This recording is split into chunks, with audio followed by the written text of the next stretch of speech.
Emma Lee sat in her small studio apartment, carefully counting the coins she had been saving for 3 months in a mason jar labeled birthday fund. At 23, she had learned to find joy in the smallest victories, and today marked not just another year of life, but the achievement of a goal that had required careful planning and sacrifice. The accident that had left her paralyzed from the waist down at 19 had changed more than just her mobility. It had transformed her entire relationship with independence and dignity. Living on disability benefits and the occasional freelance graphic design work she could secure, Emma had learned to budget every penny with the precision of a financial analyst. Her birthday tradition had become sacred over the past 4 years, saving enough money to buy herself a proper meal at Moonlight Café, a charming establishment she passed daily on her way to physical therapy. It wasn't expensive by most standards, but for Emma, the $15 required represented weeks of choosing generic groceries and skipping small luxuries. The coins in the jar totaled exactly $16.37, enough for a sandwich, soup, and a small coffee, with a modest tip for the server. Emma had calculated this down to the penny, accounting for tax and ensuring she could maintain her dignity by leaving appropriate gratuity. As she transferred the coins to her small purse, Emma felt the familiar mixture of excitement and anxiety that accompanied her annual birthday celebration. The cafe represented more than just a meal. It was a symbol of her determination to create moments of normalcy and joy, despite circumstances that often felt overwhelming. She had chosen a simple but clean dress for the occasion, one of the few pieces of clothing she owned that made her feel beautiful rather than merely functional. Today, she would celebrate not just surviving another year, but the small triumph of achieving a goal through patience and perseverance. Capítulo 2. The Successful Stranger. Alexander Chen finished his business call and closed his laptop with the satisfaction of someone who had just secured a deal worth millions. At 31, he had built a technology empire that had made him one of the youngest billionaires in the country, but success had come with an isolation that money couldn't solve. His assistant had suggested Moonlight Café for their afternoon meeting, praising its quiet atmosphere and excellent coffee. Alexander rarely visited such modest establishments, preferring the exclusive restaurants and private clubs where his business was typically conducted, but today's client had specifically requested somewhere more casual and authentic. The cafe's warm, unpretentious atmosphere was a stark contrast to the sterile luxury of his usual haunts. Families occupied corner booths, students worked on laptops, and elderly couples shared quiet conversations over afternoon tea. It was a glimpse into a world of simple contentment that Alexander observed but had never experienced. His meeting had concluded successfully, but instead of rushing back to his office as usual, Alexander found himself lingering. Something about the cafe's peaceful energy made him reluctant to return to the constant pressure and artificial relationships that defined his daily life. He had ordered another coffee and was reviewing emails when the cafe's atmosphere shifted subtly. Other patrons had begun to notice something, their conversations quieting as attention focused on the entrance. Alexander looked up from his phone to see what had captured everyone's interest. A young woman in a wheelchair was carefully maneuvering through the entrance, her movements precise and confident, despite the obvious challenge of navigating the narrow doorway. She moved with a grace that spoke of years of adaptation, but Alexander noticed the slight tension in her shoulders that suggested this environment was special rather than routine. What struck him most was her expression, a mixture of determination and quiet joy that suggested this visit held particular significance for her. Capítulo 3. The Careful Order. Emma navigated to a small table near the window, choosing a spot that offered both privacy and a view of the street she had admired during her countless walks past the cafe. The server, a kind woman in her 50s named Mrs. Park, approached with the patient smile of someone accustomed to accommodating diverse customers. Emma had rehearsed her order during the journey to the cafe, ensuring she could communicate her choices clearly and efficiently. She understood that her presence might require additional consideration from the staff, and she was determined to be as unobtrusive as possible. "I'd like the turkey sandwich, the soup of the day, and a small coffee, please," Emma said, her voice steady despite the nervousness she felt about the upcoming financial transaction. Mrs. Park noted the order with professional efficiency, but Alexander, who was seated close enough to overhear, noticed something that made him pay closer attention. When Mrs. Park mentioned the total, $14.65, Emma's face showed a brief flash of relief that suggested she had been genuinely uncertain about her ability to afford the meal. Emma began counting out her coins with meticulous care, organizing them by denomination on the table. The process was slow and deliberate, each coin representing a small sacrifice made over weeks of careful saving. She counted twice to ensure accuracy, her concentration complete and her movements precise. Alexander watched this transaction with growing fascination and something that felt uncomfortably like shame. The amount Emma was counting so carefully was less than he typically spent on a single cup of coffee at his usual establishments. Yet for her, this represented a significant expenditure that had required months of planning. Mrs. Park waited patiently, showing no sign of impatience or judgment as Emma completed her count. When Emma looked up with a smile and said, "1637, with tip included," Alexander heard something in her voice that he had never encountered in his world of wealth and privilege, genuine gratitude for the opportunity to pay her own way. Capítulo 4. The Overheard Conversation. As Emma waited for her meal, she pulled out a small notebook and began writing, a habit she had developed as a way to process her thoughts and emotions. Alexander, despite his intention to respect her privacy, found himself inadvertently overhearing her quiet conversation with Mrs. Park when the server returned with her coffee. "Is this a special occasion, dear?" Mrs. Park asked with the genuine warmth that had made her beloved by the cafe's regular customers. "It's my birthday," Emma replied, her voice carrying a mixture of pride and vulnerability. "I've been saving up for this meal for 3 months. It's become my tradition. One nice meal a year here at this beautiful cafe." Alexander felt something twist in his chest at her words. While he had spent more on lunch yesterday than Emma had saved in 3 months, she spoke about her modest birthday celebration, with the joy typically reserved for luxury vacations or expensive gifts. "Well, happy birthday, sweetheart," Mrs. Park said warmly. 23 is a wonderful age. Do you have other celebrations planned?" Emma's smile faltered slightly. "Not really. It's just me. But that's okay. This is enough. More than enough, actually." The loneliness in her voice was carefully controlled but unmistakable. Alexander realized that this young woman was spending her birthday entirely alone, that this modest meal represented not just a treat, but her only acknowledgement of the day that marked another year of her life.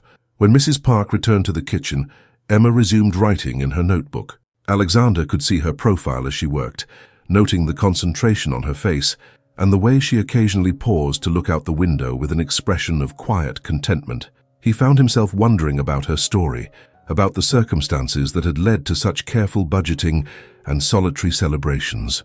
More than that, he found himself wanting to understand how someone facing such obvious challenges could radiate the kind of genuine happiness that had been absent from his own life for years. Capítulo 5. The Impulse Decision. Alexander's food arrived, but he found himself unable to focus on eating as he continued to observe Emma's quiet birthday celebration. She had received her meal and was eating slowly, savoring each bite with an appreciation that made his own expensive lunch seem tasteless by comparison. He watched as she carefully photographed her meal with an older smartphone, not with the casual entitlement of someone documenting luxury, but with the reverence of someone preserving a precious memory. The simple sandwich and soup were being treated like a feast, and her joy was so genuine that it made Alexander question everything about his own relationship with abundance. When Emma pulled out a small wrapped package from her purse, clearly a gift she had bought for herself, Alexander felt a decision crystallizing in his mind. She unwrapped it carefully, revealing a small, succulent plant in a ceramic pot. The gift was modest but chosen with obvious care, and she placed it on the table beside her meal with the satisfaction of someone who had planned this moment perfectly. Alexander signaled to Mrs. Park, who approached his table with professional attentiveness. "The young woman by the window," he said quietly. "It's her birthday and she's celebrating alone. I'd like to do something for her, but I want to be respectful about it." Mrs. Park's expression softened with understanding. "She's a sweet girl. Comes by sometimes just to look at the menu in the window. This is the first time she's actually ordered a meal. I'd like to pay for her meal and perhaps send over a birthday dessert," Alexander said. "But I don't want her to feel embarrassed or obligated. Can you handle it discreetly?" Mrs. Park smiled with the wisdom of someone who had witnessed many acts of kindness. "I think I know exactly how to handle this, Mr. Chen, Alexander Chen. And please don't mention my name unless she asks directly." Capítulo 6. The Unexpected Kindness. Emma was finishing her soup when Mrs. Park approached her table carrying a small cake with a single candle, her face beaming with the kind of warmth that made the cafe feel like home to its patrons. "Happy birthday, dear," Mrs. Park said, setting the cake down with ceremonial care. "This is from another customer who wanted to help you celebrate." Emma stared at the cake in shock, her eyes immediately filling with tears. The gesture was so unexpected, so purely kind, that she felt overwhelmed by the generosity of a stranger who had noticed her solitary celebration and chosen to make it special. "I don't understand," Emma said, her voice barely above a whisper. "Who would do this for someone they don't even know?" "Someone who recognizes that birthdays should be celebrated properly," Mrs. Park replied gently. "He asked me not to make a big fuss, just to let you know that someone noticed it was your special day." Emma looked around the cafe, trying to identify her mysterious benefactor. Her eyes met Alexander's briefly, and she saw him raise his coffee cup in a small salute before looking away, clearly trying to give her privacy to enjoy the moment without feeling observed. The cake was beautiful, a small chocolate creation with "Happy Birthday" written in elegant script. Emma realized that this simple dessert probably cost more than her entire saved meal, but more than the monetary value was the kindness it represented. She made a wish and blew out the candle, feeling for the first time in years that her birthday was truly being celebrated. When she looked up, she saw that several other patrons were smiling at her, sharing in the joy of the moment that the stranger's kindness had created. Emma knew she needed to thank whoever had done this, but she also felt nervous about approaching someone who had clearly tried to remain anonymous. The gesture had been perfect in its discretion, but her gratitude demanded acknowledgement. Capítulo 7. The First Connection. Emma gathered her courage and wheeled over to Alexander's table, her heart beating rapidly as she approached the man she suspected had been responsible for the birthday cake. Up close, she could see that he was younger than she had initially thought, probably in his early 30s, with kind eyes that seemed to hold depths of experience. "Excuse me," she said softly. "I believe you're the person who sent over the birthday cake." Alexander looked up from his laptop, and Emma was struck by the genuine warmth in his expression. "Happy birthday," he said simply. "I hope you don't mind the intrusion. I just thought birthdays should be celebrated properly." "Mind?" Emma repeated, her voice thick with emotion. "It's the kindest thing anyone has done for me in years. I can't thank you enough." "Please, sit with me for a moment," Alexander said, gesturing to the chair across from him. "If you're comfortable with that." Emma positioned her wheelchair at the table, still feeling overwhelmed by the stranger's generosity. "I'm Emma," she said, extending her hand. "Alexander," he replied, shaking her hand gently. "And before you say anything else, I want you to know that your grace and dignity while celebrating your birthday alone was more inspiring than anything I've witnessed in a very long time." Emma felt tears threatening again. "You don't know anything about me or my circumstances.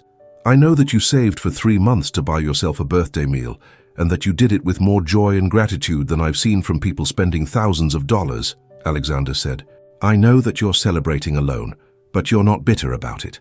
That tells me everything I need to know about your character." Emma was quiet for a moment, processing his words. "Why did you do it? Really?" Alexander considered his answer carefully. "Because watching you celebrate reminded me of what I've been missing in my own life. You've shown me what genuine happiness looks like." Capítulo 8. Sharing Stories. What began as a simple thank you evolved into a conversation that neither Emma nor Alexander had expected. Emma found herself sharing details about her life that she rarely discussed with anyone, while Alexander discovered that talking to someone outside his usual social circle was refreshing in ways he hadn't anticipated. Emma explained about the accident that had changed her life, her struggles with independence, and her determination to create moments of joy despite limited resources. She spoke without self-pity, focusing instead on the lessons she had learned and the strength she had discovered within herself. Alexander, in turn, shared his own story of success that had come at the cost of genuine human connection. He described the isolation that accompanied wealth, the difficulty of knowing whether people valued him for himself or his money, and the emptiness that no amount of success seemed to fill. "I have everything I thought I wanted," Alexander admitted, "but I can't remember the last time I felt the kind of pure joy you showed while counting out coins for your birthday meal."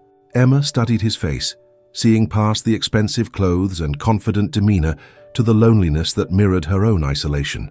"Money doesn't solve everything, does it? It solves a lot of problems," Alexander said honestly, "but it creates others. I've forgotten how to appreciate simple things, how to find happiness in moments rather than achievements. Their conversation was interrupted when Mrs. Park approached to check on them, her expression showing approval at seeing Emma engaged in animated discussion with someone who was clearly treating her as an equal rather than an object of pity. "Would you like more coffee?" Mrs. Park asked, and both Emma and Alexander realized they had been talking for over an hour without noticing the passage of time. "Actually," Alexander said, looking at Emma, "would you be interested in continuing this conversation somewhere else? Maybe a walk in the park across the street?" Emma felt a flutter of nervousness mixed with excitement. "I'd like that," she said, surprised by her own boldness. Capítulo 9. The Walk and Revelation. The park across from the café was designed with accessibility in mind, featuring smooth pathways that allowed Emma to navigate easily while Alexander walked beside her. The afternoon sun filtered through the trees, creating a peaceful atmosphere that encouraged continued conversation. As they moved through the park, Alexander found himself seeing the world from a different perspective, literally and figuratively. He noticed things he had never considered before: the challenges of navigating uneven surfaces, the way some people stared while others pointedly looked away, and the strength required to maintain dignity in the face of constant obstacles. Emma, meanwhile, was experiencing something she hadn't felt in years: the simple pleasure of companionship with someone who seemed genuinely interested in her thoughts and experiences rather than her disability. "Can I ask you something personal?" Alexander said as they paused near a fountain. "You've already bought me birthday cake," Emma replied with a smile. "I think personal questions are allowed. Do you ever feel angry about what happened to you?" Emma was quiet for a moment, considering her answer. "I was angry for a long time. Angry at the drunk driver who hit me, angry at the unfairness of it all, angry at how my life changed overnight. But anger is exhausting and it doesn't change anything." "How did you move past it?" "I realized that I could spend my life mourning what I lost, or I could figure out how to build something meaningful with what I still had," Emma said. "It wasn't easy, and some days are still harder than others, but I decided I wanted to live, not just survive." Alexander felt humbled by her perspective. "I've been surviving instead of living too, just for different reasons." "What would living look like for you?" Emma asked. Alexander considered the question seriously. "I think it would look like this: having conversations that matter, connecting with people who challenge me to be better, finding purpose beyond profit." Emma smiled. "Those things are all possible, you know. They just require choosing differently." Capítulo 10. The Unexpected Proposal. As the afternoon stretched into evening, Alexander found himself reluctant to end their time together. Emma had brought a perspective to his life that he hadn't realized he was missing, and her strength and optimism had challenged his assumptions about happiness and success. "Emma," he said as they prepared to part ways, "I have a proposition for you, and I want you to know it comes from genuine respect for your abilities, not pity for your circumstances." Emma felt her guard go up slightly. She had learned to be wary of propositions from wealthy strangers, no matter how kind they seemed. "I'm listening," she said carefully. "My company has been struggling to make our products truly accessible to people with disabilities. We design technology, but we've been doing it from the perspective of people who don't actually face those challenges daily," Alexander explained. "I'd like to hire you as a consultant to help us understand what we're missing." Emma stared at him, trying to process what he was offering. "You want to hire me based on one conversation? I want to hire you based on your insights, your perspective, and your obvious intelligence," Alexander clarified. "This conversation has taught me more about accessibility and user experience than months of research and focus groups."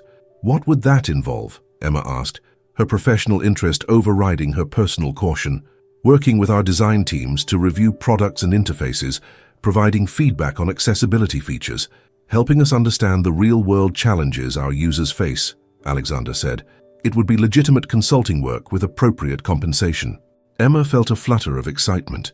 The opportunity to use her experience to help others while earning income that could provide real independence was more than she had dared to hope for. "Why me?" she asked. "There are people with more experience, formal credentials." "Because you understand both the challenges and the solutions from personal experience," Alexander replied, "and because you have the communication skills to help others understand what you've learned." Capítulo 11. Building Something New. 3 weeks later, Emma found herself in Alexander's corporate headquarters, leading a presentation to the design team about accessibility features that could be implemented in their upcoming product line. The transformation from birthday coins to professional consultant still felt surreal, but her confidence had grown with each successful project. Alexander watched from the back of the conference room as Emma explained the difference between compliance and true accessibility, using examples from her own experience to illustrate points that resonated with the development team. Her insights were practical, thoughtful, and delivered with the kind of authority that came from lived experience. The consulting work had evolved into something more substantial than either had initially envisioned. Emma's recommendations were being implemented across multiple product lines, and her influence was improving the user experience for thousands of customers with disabilities. More than the professional success, however, was the personal connection that had continued to develop between Emma and Alexander. Their working relationship had naturally extended into friendship, with regular dinners and conversations that ranged from business strategy to personal philosophy. Alexander had discovered that Emma's perspective on life had begun to influence his approach to business and personal relationships. Her emphasis on authenticity and genuine connection had made him more thoughtful about how he interacted with employees, clients, and the few people he considered friends. Emma, meanwhile, had found that financial stability and professional respect had restored a sense of agency and purpose that had been missing since her accident. The work was challenging and meaningful, and Alexander's genuine respect for her abilities had helped rebuild confidence that extended beyond their professional relationship. Their colleagues had begun to notice the positive changes in both of them, though neither Emma nor Alexander had acknowledged that their connection had evolved beyond friendship and professional collaboration. Capítulo 12. The Realization. 6 months after their first meeting at the café, Emma and Alexander found themselves working late in his office, reviewing the final details of a major product launch that incorporated many of her accessibility recommendations. The building was quiet, with only security guards and the occasional dedicated employee remaining after hours. As they worked, Alexander found himself watching Emma more than the documents they were supposed to be reviewing.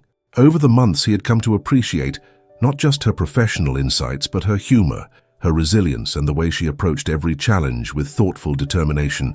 Emma, focused on her laptop screen, was unaware of his attention until she looked up to ask a question and found him studying her with an expression she couldn't quite interpret.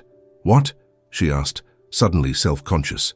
"I was just thinking about how much my life has changed since that day at the cafe," Alexander said honestly. "You've taught me things about strength and perspective that I never learned in business school." Emma felt her heart rate increase.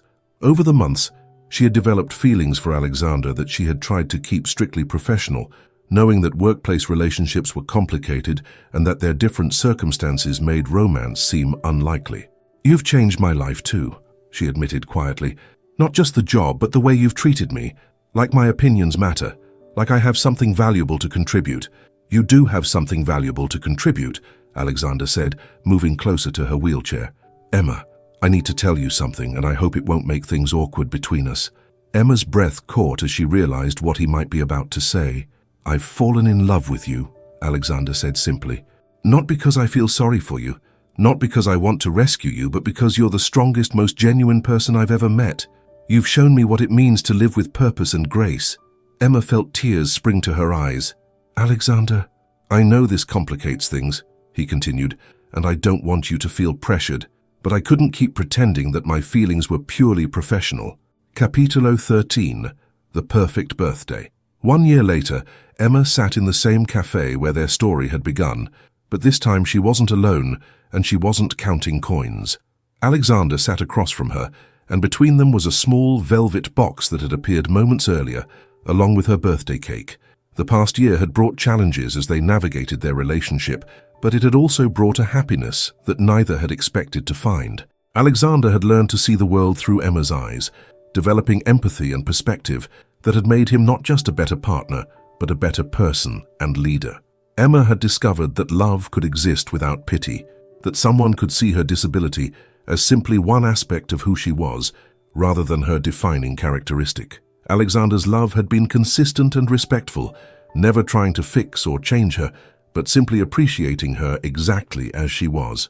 The consulting work had evolved into a full-time position, as Director of Accessibility, a role that allowed Emma to influence product development across the entire company while building a team of advocates who shared her vision of truly inclusive design. "Will you marry me?" Alexander asked, opening the box to reveal a ring that was beautiful but not ostentatious, chosen with the same thoughtfulness he brought to everything involving Emma.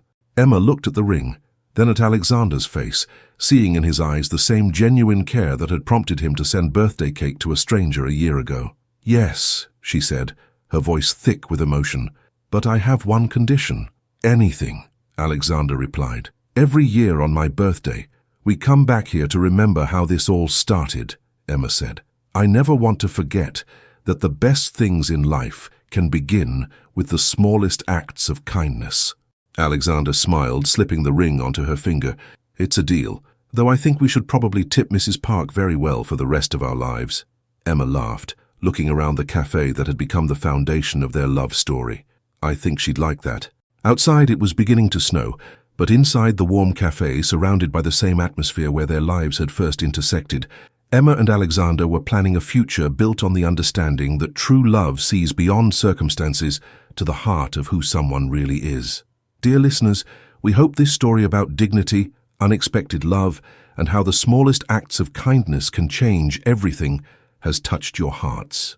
Emma and Alexander's story reminds us that true love sees beyond physical circumstances to the beauty of someone's character, and that sometimes our greatest blessings come disguised as ordinary moments. We'd love to know what country you're listening from and what you think about the power of genuine kindness to transform lives.